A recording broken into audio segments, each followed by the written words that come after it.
Assalamualaikum warahmatullahi wabarakatuh. Perkenalkan, nama Ibu Nindya Oktahartika. Di sini Ibu akan melanjutkan mata pelajaran yang diajarkan oleh Ibu Nelda, yaitu sistem operasi jaringan. Mungkin sebelumnya kalian belum pernah melihat Ibu. Ibu adalah guru pengganti yang akan mengajarkan mata kuliah sistem operasi jaringan. Baiklah, perkenalannya kita cukupkan sampai di sini. Kita langsung saja masuk ke pembelajaran, yaitu tujuan pembelajaran.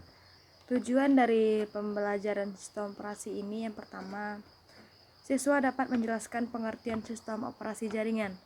Yang kedua, nantinya siswa diharapkan bisa mempraktekkan langkah-langkah cara menginstalasi sistem operasi jaringan. Baiklah, kita langsung saja masuk kepada teori kita pada pagi hari ini, yaitu sistem operasi. Sistem operasi memiliki peranan penting saat ini di dalam mendukung perkembangan teknologi. Ini karena hampir semua aplikasi yang dikembangkan saat ini berjalan di atas sistem operasi. Sistem operasi merupakan sebuah program yang mengendalikan semua fungsi yang ada pada komputer. Sistem operasi menjadi basis landasan pengembangan aplikasi user untuk mempermudah pekerjaan manusia. Seperti yang pada komputer Anda pakai saat ini, itu kita menggunakan sistem operasi, yaitu sistem operasi Windows. Nah, pada kesempatan kali ini yang akan kita bahas itu adalah sistem operasi Linux. Secara umum, semua sistem operasi memiliki 4 fungsi, yaitu sebagai berikut. Yang pertama, pengendalian akses terhadap berbagai perangkat keras yang terhubung ke komputer, yaitu tentang manajemen perangkat kerasnya. Jadi dia yang akan memanajemen apa-apa saja perangkat kerasnya, seperti itu. Yang kedua, pengelolaan file dan folder, yaitu manajemen file dan folder.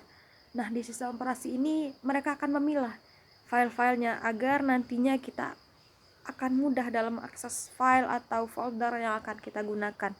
Selanjutnya yaitu penyediaan user interface sebagai jembatan antara user dengan perangkat keras, yaitu manajemen interaksi user. User itu adalah kita sebagai pengguna. Bagaimana nanti kalian dalam berinteraksi dengan komputer, bagaimana cara kalian memakai komputer, seperti itu. Selanjutnya itu pengelolaan aplikasi user, itu manajemen aplikasi. Aplikasi apa saja yang akan kita pakai di dalam sistem operasi itu, yang akan mengelolanya itu adalah user, yaitu Ananda sekalian. Kita masuk materi selanjutnya. Pengendalian perangkat keras. Akses terhadap berbagai perangkat keras yang terhubung pada komputer disediakan oleh sistem operasi melalui suatu aplikasi yang dikenal dengan istilah driver.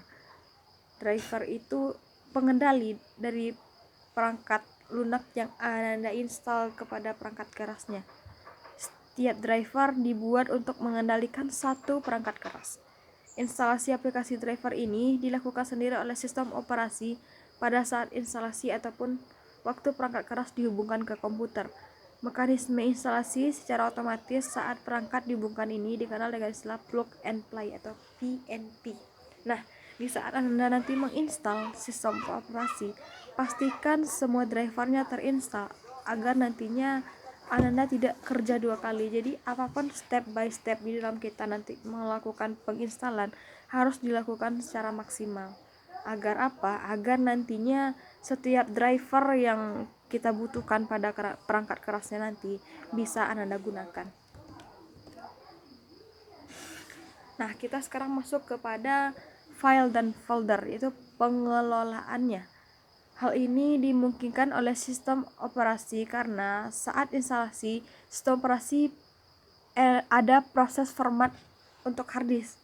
Nah, melalui proses tersebut, ruang harddisk akan didata sedemikian rupa sehingga memiliki blok-blok tertentu untuk penyimpanan file. Proses ini mirip seperti penempatan rak-rak pada ruang kosong untuk diisi buku-buku nantinya. Nah, di sini Ibu akan jelaskan ya.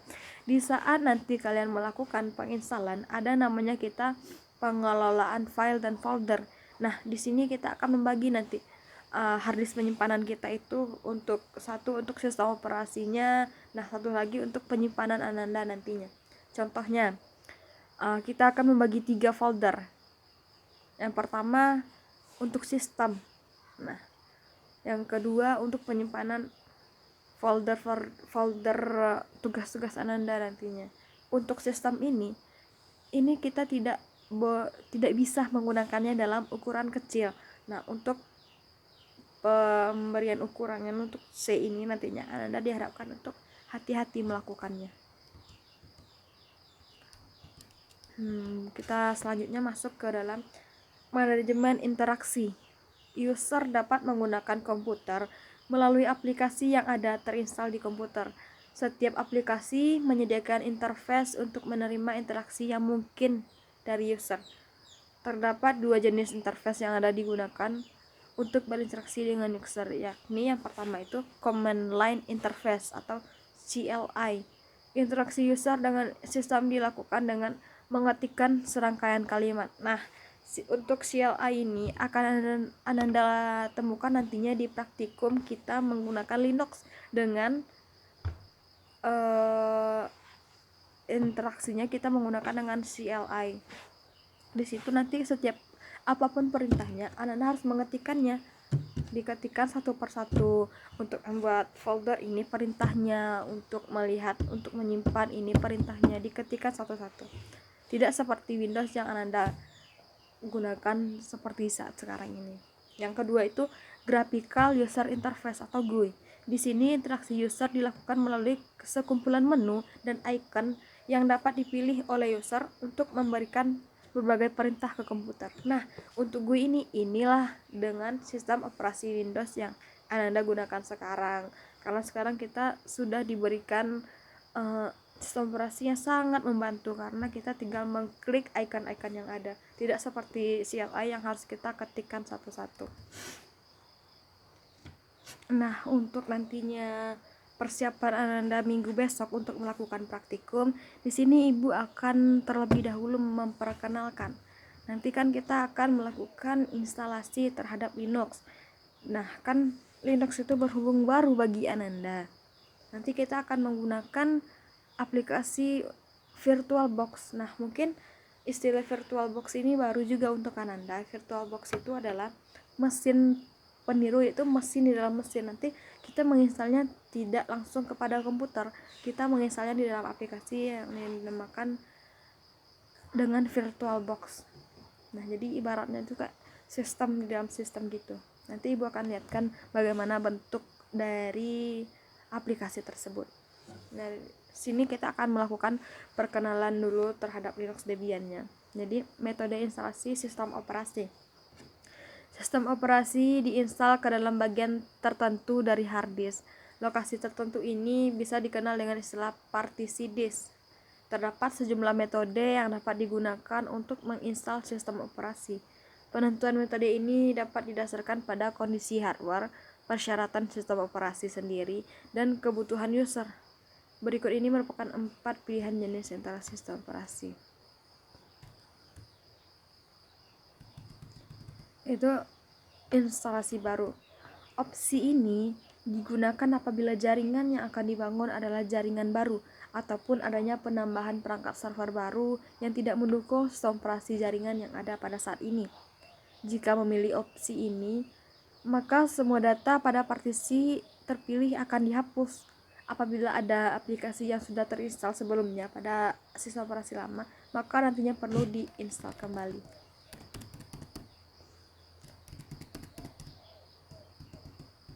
Nah, salah satu contohnya yaitu konfigurasi sistem operasi jaringan.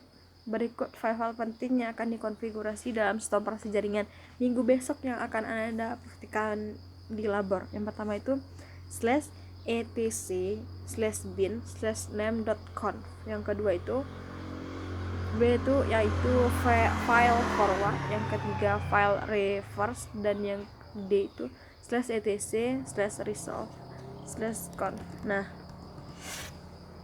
untuk tugas Ananda di rumah yaitu Ananda bikin rangkuman tentang apa itu Linux Debian dan apa itu virtual box. Nah, nanti untuk pertemuan minggu depan kita ketemu di kelas dengan Ananda bawa tugas-tugas seperti yang ibu berikan barusan.